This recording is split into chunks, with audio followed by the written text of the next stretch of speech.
Greetings to you in the precious name of the Lord Jesus Christ. The topic of my message is influencing women. Can we turn our Bibles to Job chapter 38 verse 31? Job chapter 38 verse 31. Canst thou bind the sweet influences of Pleiades or loose the bands of Orion? These were the words of the Lord to Job. Note the phrase, can you bind the sweet influences of Pleiades? I would like to tell you what is Pleiades. It is a cluster of 7 stars in the constellation visible to the eye. It is also called as 7 sisters. It is a gravitationally bound cluster of stars. They make their appearance in the spring season, which cannot be hindered or restrained, whose influences are irresistible. It is supposed that they have an influence upon this earth, notwithstanding their distance. Though they are mere matter, they can have influence over the ordinary course of nature like seasons. Then, how much more we need to exert influence upon those for whom Jesus made the greatest influence upon the cross. So let us meditate on this topic, influencing women. I would like to place before you 5 kinds of influencing women in the Bible. First one is Eunice, who influenced one person, that is her son Timothy, through reflection of faith. Secondly, Rahab influenced a whole family through recognition of power. Thirdly, women of Samaria influenced a whole city through reformation of life. Fourthly, Esther influenced the nation through renunciation of comfort. Fifthly, Mary Magdalene influenced the whole world through revelation of glory and about the resurrection news. As an introduction, let me tell you, we come across many kinds of women in the Bible. For today's meditation, let us focus our attention on the women who influenced others' lives. We are going to see who these women are, to what extent did they influence, whom did they influence, what made them to influence, in which sphere they influenced, and what was the result, impact or effect of their influences. Let me tell you a really happened incident. Once when Saint Harold was staying in a hotel in Rome, an English lady approached him. She asked him, "Will you please tell me the secret of your serenity? I have been watching you for 2 days and I perceive that you live in a different world than mine." This led to a conversation which ended in a kneeling in a secluded corner of the hotel lounge, and she accepted the Lord as her own personal savior. This Saint Harold influenced this British lady through his behavior without a word. So dear sisters, first of all, let us see about Eunice. Eunice influenced her son, an individual, through reflection of faith. Let us turn our Bibles to 2 Timothy chapter 1 verse 5. Let us turn our Bibles to 2 Timothy chapter 1 verse 5. The word of God says, Paul is writing this epistle, "When I call to remembrance the unfeigned faith that is in thee, which dwelt first in thy grandmother Lois and thy mother Eunice, and I am persuaded that in thee also." In the above verse, we can see that Eunice influenced her son Timothy through her faith and through the scriptures. The meaning of Eunice is conquering well. Eunice lived up to her name, for she conquered in an effort to bring up a son in the nurture and the admonition of the Lord. The commanding feature of the scriptural record of Eunice and Lois is the spiritual influence upon Timothy, who from childhood days had known the scriptures. The mother, Eunice, passed on her faith to her son Timothy. This is the responsibility of a godly mother and all those who are involved in the children ministry. How gratified they must have been when Timothy set out to do the work of an evangelist. Their enduring influence on the child Timothy made him a preacher of God's word in which he had a thorough knowledge. Eunice, being a Jewess, was well versed in Old Testament and taught her son Timothy. How about your knowledge of the scriptures? Only the truth that you acquire from the Bible can have an influencing and lasting effect on your child. Analyze your own life to see whether you have made a lasting impression upon your child's spiritual life. I would like to tell you, dear sisters, a few phrases, very profound statements. What you leave for your children is not important, but what you leave within them is more important. So, dear mothers, leave in them a legend of special treasure which are of eternal value. Even his name Timothy had been chosen by his godly Jewish mother. Timothy means one who fears God. Are you able to instill the fear of God in your child's life? Apostle Paul led Timothy to Christ. He is proven by the way Paul speaks of Timothy as his beloved son and his son in the faith. Dear sisters, hereditary piety and personal faith are implied in Paul's reference to the unfeigned faith which first dwelt in Timothy's grandmother Lois, then it was found in his mother Eunice, and then in Timothy. Here we can see two important things. First one is the link of faith, and second one is the lineage of faith. When I talk about the link of faith, there was a link of faith between the mother and the son. When I talk about the lineage of faith, I would like to tell you the lineage of faith was passed on from grandmother to mother and mother to her son. So let us talk about Christian training at home. The most important feature we glean from the record of Timothy is that the value of positive Christian training in the home. Augustine always confessed the debt he owed to his saintly mother Monica. Susanna Wesley, through a godly training, brought out two gems, namely Charles Wesley, the composer of nearly 6,500 hymns, and the other gem was John Wesley, the preacher. Not all children have godly parents and the safeguard of a Christian home, but only for those born into a home where Christ is the head. Such children need to thank God for the special privilege and the spiritual heritage. The blessedness of godly parents is to have a child or children totally transformed by Christian influence of the home created for them. What about the influence of godly mothers?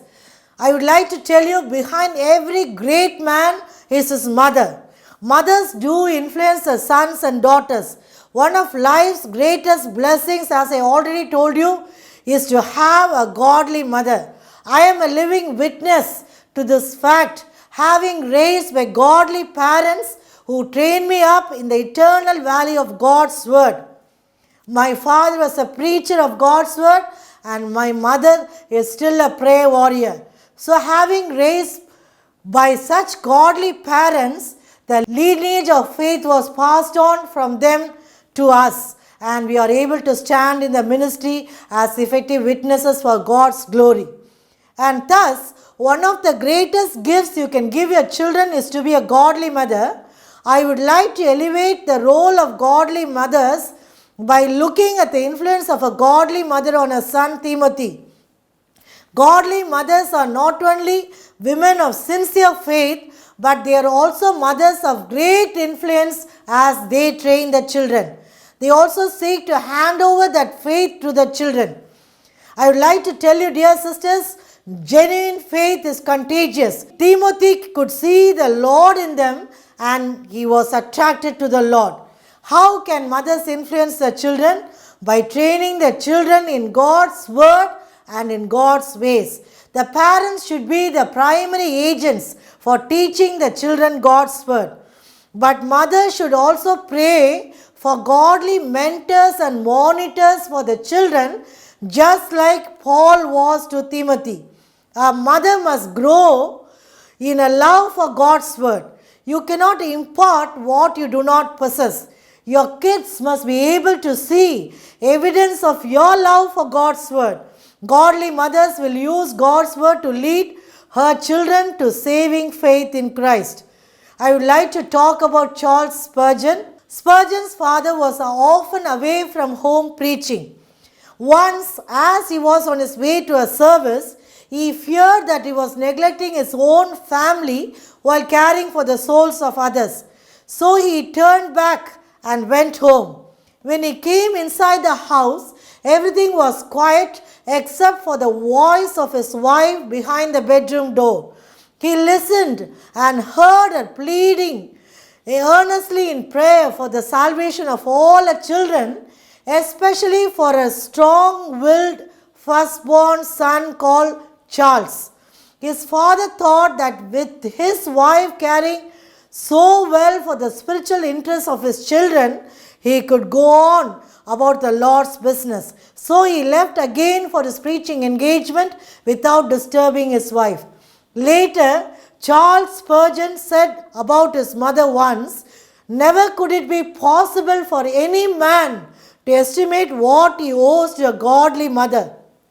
He says, "I am so blessed because my mother prayed for me and prayed with me." He even recalls, "How can I forget her tearful eye when she warned me to escape from the wrath to come? How can I ever forget when she bowed her knee and with her arms around my neck prayed only one prayer, 'O Lord, that my son might live before thee.'"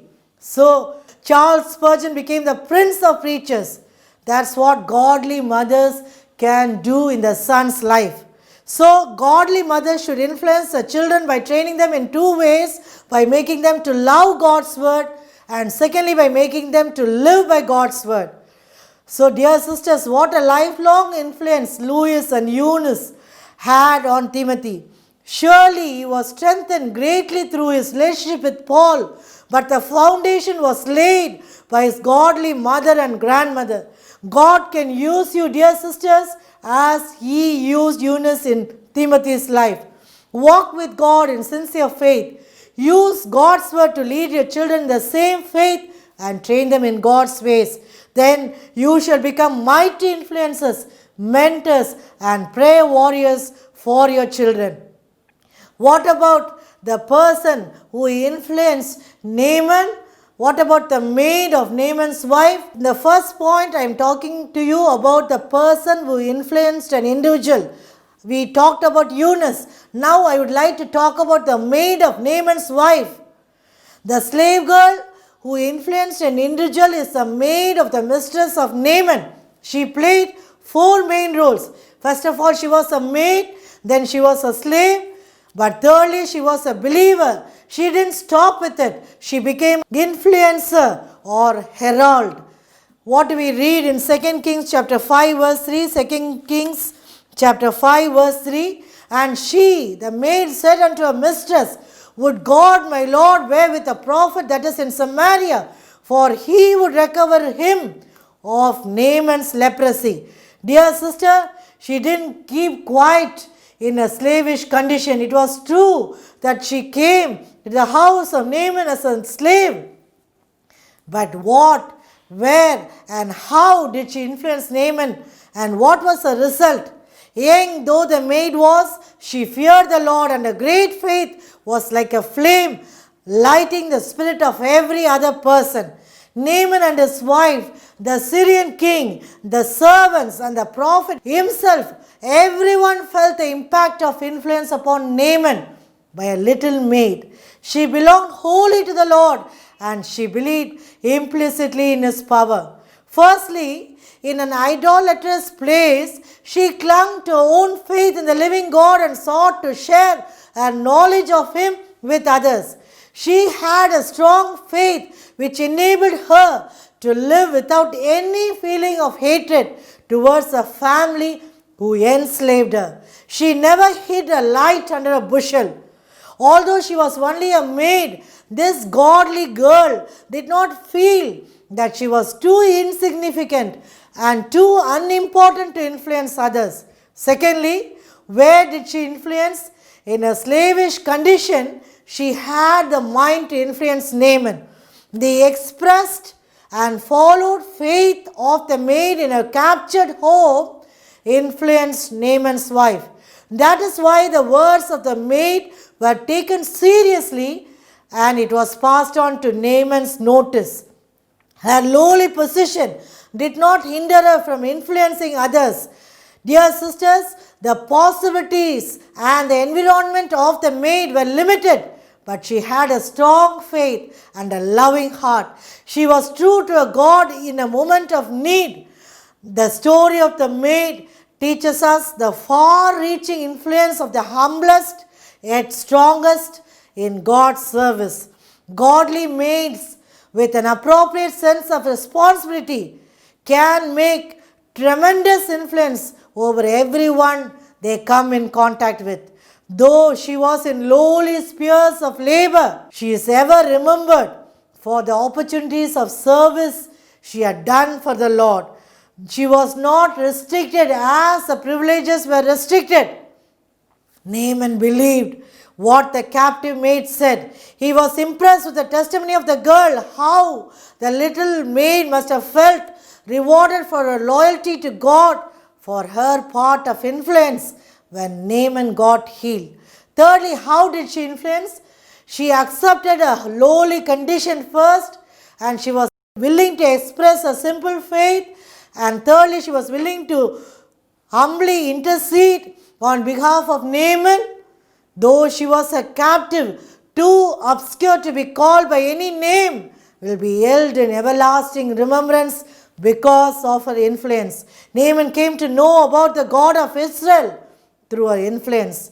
I would like to tell you the little captive maid is the first girl guide, because in the first place she was a guide to Naaman. As a guide, she led him to those waters of blessing where alone Naaman could find healing. So the result of her influence was the healing of Naaman from his leprosy.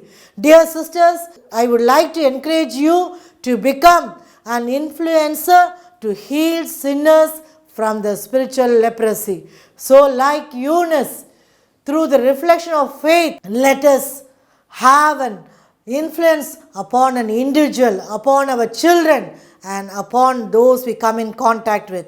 And secondly, let us see about the recognition of power of Rahab, who influenced her whole family. So when I am talking about influence, we are going to talk about influence in 5 different ways.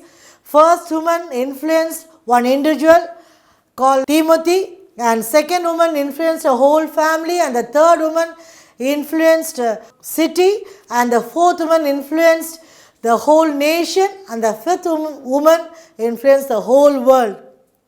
So when we talk about Rahab, you can read in Joshua chapter 2 verses 12 and 13. Joshua chapter 2 verses 12 and 13. Now therefore I pray you, swear unto me by the Lord, since I have showed you kindness, that you will also show kindness unto my father's house and give me a true token. But note verse 13, that you will save alive my father, my mother, my brother and my sisters and all that they have, and deliver our lives from death. When she influenced her whole family to come under a shelter, then Joshua saved Rahab and all her household. That's what we read in Joshua chapter 6 verse 25. Here we see, in the first place, Rahab was influenced by Jehovah after hearing about his miraculous power. She was so convinced about the power of Jehovah that she wanted to influence her family in saving their souls. Rahab could recognize the power of God in doing miracles to the Israelites. Here we see the providence of God directing the spies to the house of Rahab, the Gentile woman. Being a Gentile, all these days she was worshipping heathen gods. But when she heard about the power of Jehovah, she was able to revalue or compare her gods with the God Jehovah. She became convinced that Jehovah was the only true God. She believed on the report that she heard about the wonders wrought for Israel. She talks about the miraculous deliverance out of Egypt and tells these spies what impressions the tidings of these things had made upon the Canaanites. This can be read in Joshua chapter 2 verses 9 to 11. We are not going to read those verses, but let me narrate some of the phrases in those verses. She says, the Lord has given you the land. Your terror is fallen upon us. See the conviction. See, she was able to recognize the power of God, and she is able to confess that power to the spies. And she says, we almost melted. As soon as we heard these things, our hearts did melt. So, when she recognized the power of God, then she said, I am not going to leave my family alone. When they are going to come and destroy the city, then I am going to bring all my household members into my home so that the souls of my family members can be saved. So in that way, she influenced all her family members. Her conviction about God's miracles enabled her to receive grace, and by that grace, she speaks with more assurance of the truth of the promise. She engaged the spies to take her and her family under their protection, that they might not perish in the destruction of Jericho. The provision she made for the safety or the deliverance of her family is a laudable influence she made for her family members. In the like manner, dear sisters, we must also influence our family for the salvation of their souls. She was so concerned about her parents, brothers and sisters. She requested the spies to swear unto her for the safety of her household. Her petition on behalf of her family was just. Rahab influenced her whole family, as we seen just now. Her part of influence in her family can be seen in the following ways. First of all, we can see a scheme. She sought out a plan. Joshua 2:4 says the woman took the two men and hid them. So in this verse we can see two features associated with this clever plan. First of all, although she had been idolater, she witnessed a remarkable understanding of the sovereignty of the true God. She recognized the power of God. And secondly, she felt a destined call from God that she was being singled out from all her own idolatrous people. She wished to be separated from such a doomed people and identified herself with the people of God. So along with her in the list, she wanted to include all her family members. Secondly, her sacrifice. In Joshua 2:14, we can read, when Rahab hid the spies, she helped the spies to escape and they reached Joshua with a report. She took her life in her own hands. We cannot but admire her courage and willingness to risk her own life. Had those spies been discovered, she would have died at the hands of the king of Jericho. How daring was her faith, dear sisters. She was richly rewarded for her willingness to sacrifice her life. And thirdly, in her influence, we can see a sign. You can read it in Joshua 2:21. We are not going to read that verse. We know the last part of it says, she bound the scarlet line in the window. As Rahab offered to shelter the spies and help them in the escape, she received a promise from them that when they returned to her country along with Joshua and his army, that she and her family would be spared alive. This is the whole part of her influencing plan. Rahab, as she led the spies down through the scarlet robe, she awaited her deliverance. Dear sister, Joshua took care of her preservation as Rahab influenced her whole family to be saved. Those she had secured were employed to secure her. All of her kindred were saved with her. The same scarlet cord that she made use of for the preservation of the spies was to be made use for her own preservation and her family. But her responsibility was to keep all her relatives inside her house. We can influence others, dear sisters, to get saved only through the blood of Christ. Can you influence your unsaved family members by claiming the blood of Christ for their salvation? So I told you about the reflection of faith like Eunice, and I told you about the recognition of power by Rahab. Thirdly, we are going to see how a woman influenced a whole city. Thirdly, we can see the woman of Samaria influenced the whole city through her personal testifying by showing forth her transformation of life, her reformation of life. If you read John chapter 4 verse 28, let us turn our Bibles to John chapter 4 verse 28. We know those verses 28 and 29. The woman then left her water pot and went away into the city and said to the men, verse 29, come, see a man which told me all things that ever I did. Is not this the Christ? And verse 39 you can read, many of the Samaritans of the city believed on him for the saying of the woman. That means the woman influenced the whole city of Samaria through her personal testimony and a changed life. Here we see a woman who influenced her whole city. Jesus met the Samaritan woman whose life was transformed as a result of that conversation. As a consequence of reformation, she became an influencing factor in the lives of others. Dear sisters, transformation of life influenced the Samaritans through her testifying.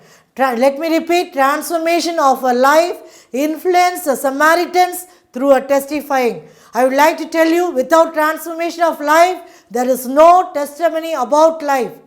This woman of Samaria, through a witness to the people in the city of Samaria, influenced the whole city. Note the phrases in the above verses we read. The woman left her water pot, went away into the city, saith unto the men. Let us see about her influence. The woman acknowledged the truth that Christ is the Messiah and immediately became a powerful witness. Full of the new truth she had learned, left her water pot and went into the city. She declared the truth she had learned. Her ignorant mind now grasped the secret of true worship and of Christ's mission. Her instinct for telling good news became apparent as with the passion of an evangelist. She said, come see a man. Jesus had awakened her to a new and a better life. Such was the effect of her earnest witness that many of those Samaritans went out and came to Jesus at the well. Dear sisters, in the glow of her newborn faith, the woman told others and shared with them all that she had experienced. How wonderfully the Lord used her life as a magnet to draw Samaritans to Christ. And as we already read, the Samaritans believed on Christ, and she had been the means of leading them to Christ. So in her influence we can see the constraint of influence. Why should we influence? By testifying about what the Lord has done for us, and what is the motive power and the impelling force in doing so, dear sisters? Surely, if you have found something good, we want to share it with others. If you are blessed, you need to share the blessing with others. If you are saved, introduce the Savior to other people. If you are healed, introduce the heavenly physician to others. If you have found the Lord, can you keep this to yourself? See what happened in the case of that woman. She could not restrain within herself the joy, the peace that she had received. She wanted to share the love of a newfound master to others. The power of transformation impelled her to testify. When you think of those around you who do not know the Lord Jesus Christ, be constrained to go and tell them of His love and grace. What about the 4 lepers? What did the lepers tell in 2 Kings chapter 7 verse 9? Let us turn our Bibles to 2 Kings 7:9. Then they said one to another, we do not well. This day is a day of good tidings, and if we hold our peace, if we tarry till the morning light, some mischief will come upon us. Now therefore come, that we may go and tell the king's household. Note the phrase, go and tell. We should not hold our peace. Here we see the method of influence. Hallelujah. When those lepers were fed sumptuously, they wanted to say about the good news. Though they were crippled by the condition, but still they said, we will go and tell the king's household. Hallelujah. That was a kind of influence they had on the king's household when they declared the good news that the enemies are fled. So, under the heading method of influence, we can see about the woman of Samaria. She had priority in life. That's why I already told you she left a water pot. Her original concern was to draw water. She came to the well to fetch water. But now, after an encounter with the Lord, she was concerned to save souls. Often we put soul winning second or third when it is really a matter of first importance. And what about the second method of influence? A passion. There is a note of earnestness. Her appeal to the men was not casual, but it was earnestness that brought the people to Jesus. We need the real zeal. According to John 9:14, I must work the works of him that sent me. While it is day, the night cometh when no man can work. And thirdly, we can see a burden. We can see a burden in John 4:28. She saith unto the men. First of all, she had to find them in the city. She went out searching for them. In the same way, when we set out to seek to share about Christ sincerely, then the Holy Spirit himself will direct us to the right person. And fourthly, we can see her humility. There's a clear indication about humility. The woman's whole thought was to draw attention not to herself, but to her Lord. This should be our theme of pointing people to Christ alone. Dear sisters, project Christ while testifying or while influencing. And fifthly, you can see the challenge. There is a note of challenge in verse 29. She said, come and see, O Samaritans, come and see. She did not argue. She simply asked them to come and meet the Lord for themselves. Our testimony should be a challenging one. Sixthly, we read about her influence, her interrogation. Finally, there is a question. This was a clever move on her part. In verse 29, she says, is not this the Christ? She made them to think for themselves and face a penetrating question. How about you, dear sister? Just like the woman of Samaria, you need to influence your own community. Hallelujah. For their salvation, for them to get deliverance, for them to get saved. And fourthly, we are going to see about Esther, who influenced the whole nation of Israel through renunciation of comfort. Esther chapter 4 verse 16. Esther chapter 4 verse 16. Go, gather together all the Jews that are present in Shushan and fast ye for me, and neither eat nor drink 3 days, night or day. I also and my maidens will fast likewise. And so will I go in unto the king, which is not according to the law, but if I perish, I perish. Here is Esther, through a sacrificial intercession, influenced the whole nation. She was willing to give up her palatial comforts. That's why she said, I will go in unto the king, which is not according to the law, but if I perish, I perish. The story of Esther is one of great dramatic power, in which incident after incident is related until the climax of difficulty is reached. The knot is so tight that it seems impossible to escape or influence. Then it is untied with wonderful dexterity. Queen Vashti was deposed. Esther was chosen to succeed her. The combined wisdom of Mordecai and Esther's courage became the means of lightening the load of the Jews under Persian rule. Esther had a wonderful influencing effect in the high destiny of Israel as a Jewish nation. Esther revealed a Jewish nationality at the right time to the king. This courageous action brought about a complete reversal of the king's degree. That's what we read in Esther chapter 9 verse 1. It's a wonderful part of that verse. Though it was turned to the contrary, that the Jews had rule over them that hated them, God changed everything to the contrary. It is because She saved the Jews by her intercession. Hallelujah. Lessons to be gleaned from Esther's influence. First of all of her record abides because she kept a pledge. She obeyed her foster father. Further, she was a true patriot and in the hour of crisis was not ashamed to own a race. Though elevated to a position of power and eminence, it required strength and beauty of character for that person to still love and remember the simple people from whom she came. Hallelujah. Witnessing to the rock from which she had been hewn, Esther dared to risk even her life for her people, and so escaped herself along with them.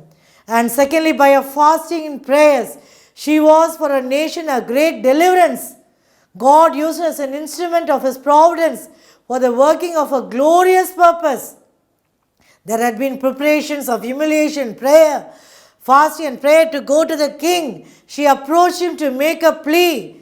She had only 3 questions in mind.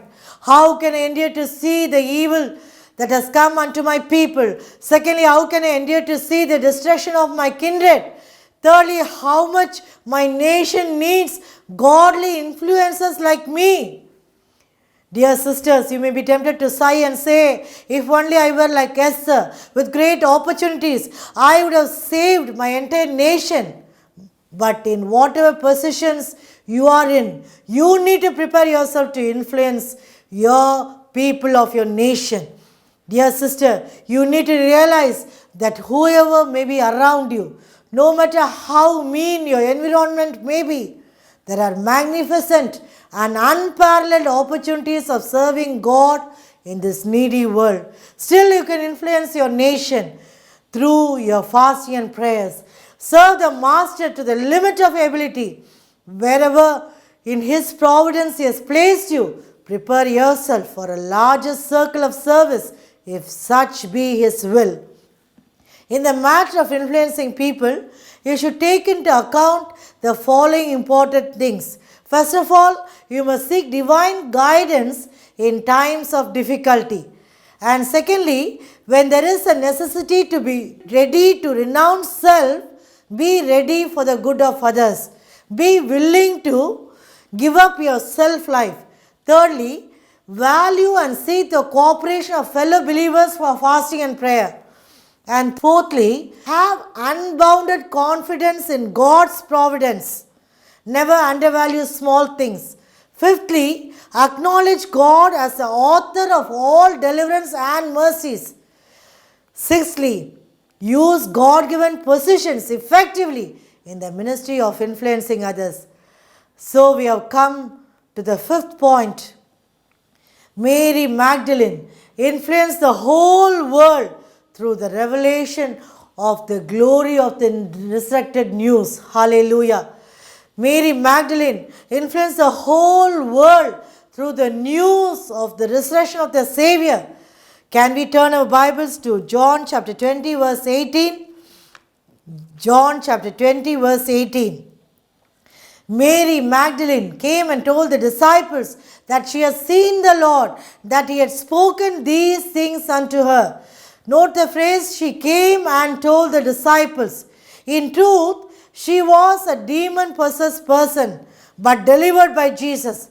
But the moment Jesus' compassionate eyes saw the woman with 7 demons, that is Mary Magdalene, Jesus saw in her the ministering angel who would be an influencing blessing to others.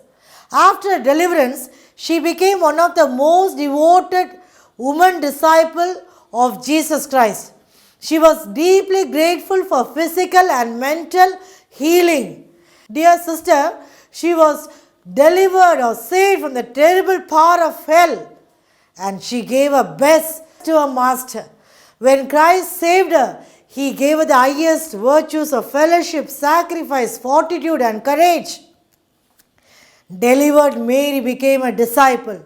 Freed from satanic bondage, she became harnessed to the chariot of the Lord.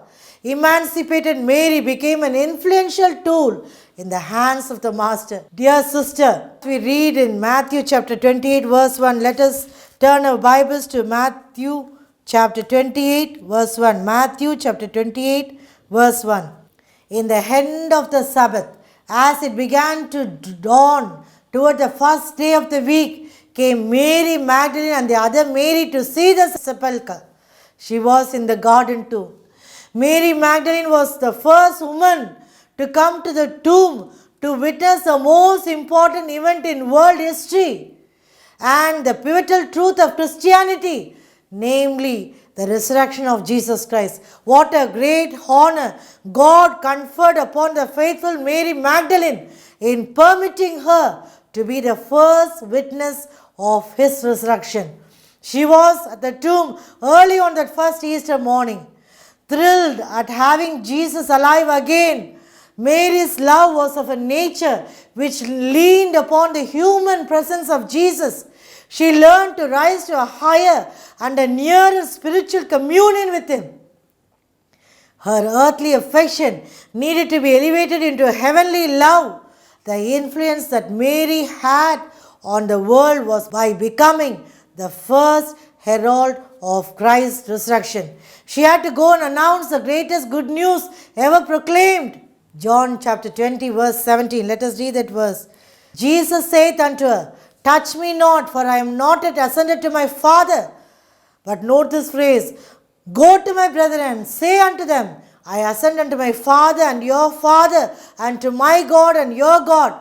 Mary ran back through the Jerusalem to tell the disciples that their Lord who had died was alive forevermore. Hallelujah. Mary had stayed near to Christ in His journey until His corpse was laid in the tomb. He now rewarded her with a closer knowledge of things divine. She was given an honor that cannot be taken away from her, namely that of being the first among men or women to see the risen Lord and to receive the first message from His own lips. Dear sister, Mary made an influencing, effective witness of a risen and now ascended Lord. 3 important lessons we can learn from Mary, the influencer. First of all, in her we see what Christ is able to do for a woman. When He first met her, she was an affected, fermented soul, but Jesus healed her of her insanity and all the maladies of her soul and made her His loyal and sacrificial follower and influencer. And the second lesson we can learn is that of what a woman can do for the one who had done so much for her. Once Mary was healed and saved, she practiced her faith in following Jesus and witnessing to His death and resurrection to others.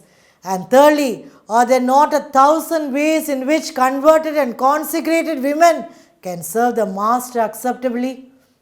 Mary's gratitude and love manifested itself in devotion to Christ. I would like to tell you, dear sister, Mary owed much, gave much, loved much, and served much.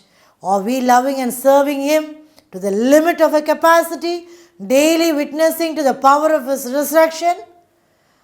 I would like to point out 2 important things found in Matthew chapter 28 verses 6 and 7. Very important things. Matthew chapter 28 verses 6 and 7. Verse 6 says, He is not here, for He is risen, as He said.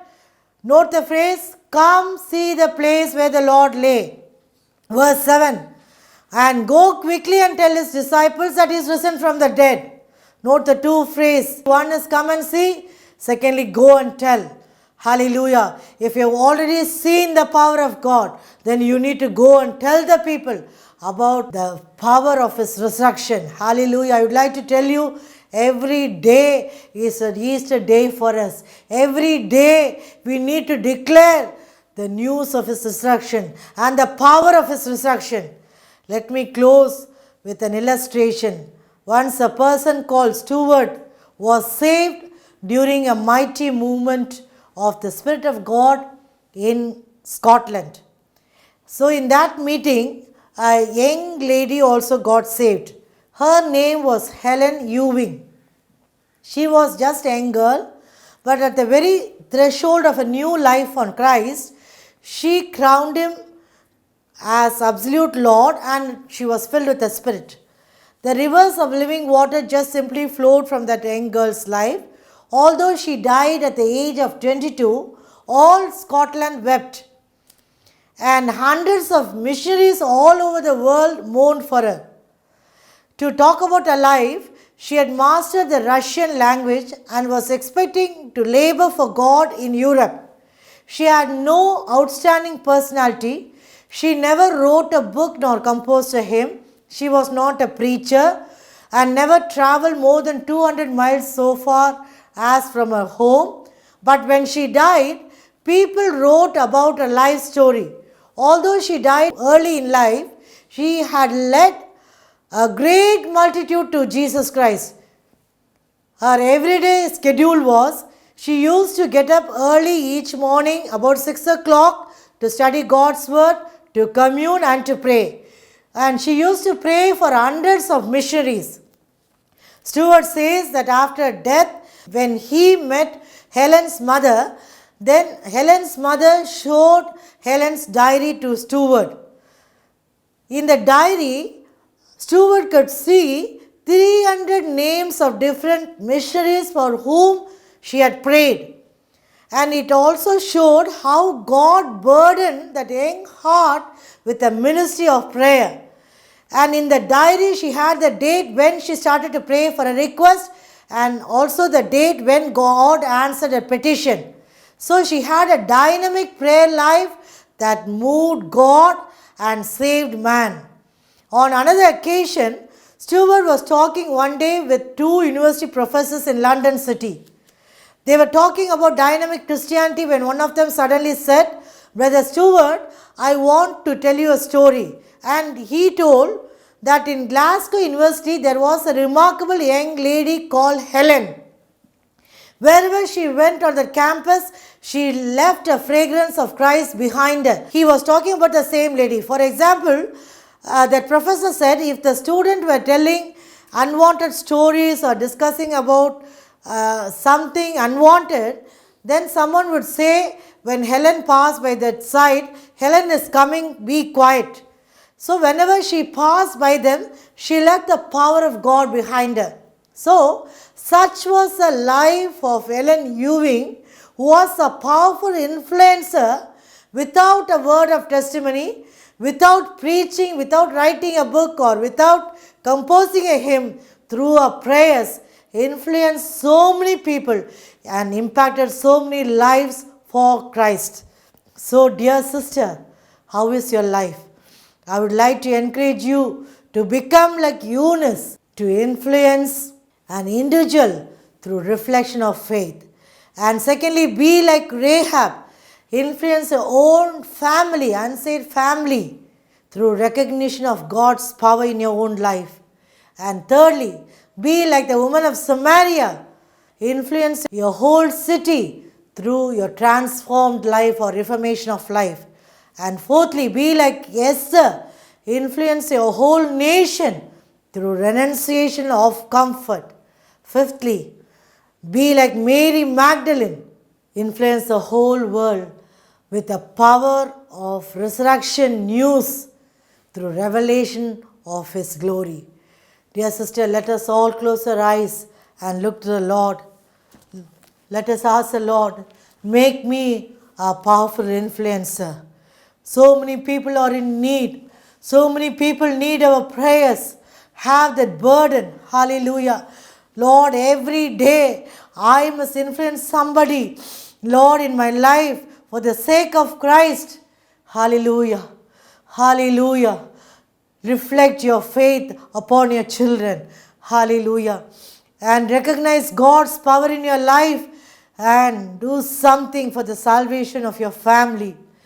And let the spirit of prayer be upon you so that you can influence others through your burden. Hallelujah. And through your spirit of prayer.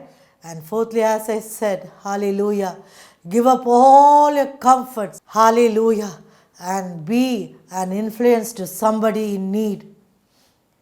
And I told you, you need to influence the whole world by the resurrection news. Hallelujah. The Lord will help you. Be an influencer. God will enable you and make you a blessing to many more people in the coming days. Let us pray. Father God, we praise and thank you, Lord. Thank you, Lord. You have really spoken to us about the influencing women. Lord, make me, Lord, an influencing woman. Make each and every sister who hears this message as a powerful, Lord, instrument in your hands to influence others. Lord, let the spirit of prayer come upon them. Let them have burden for souls so that we can win them for Christ. Lord, we pray that your presence be with us and guide us in the coming days. In Jesus' precious name, we pray, O Father. Amen. God bless you, dear sisters.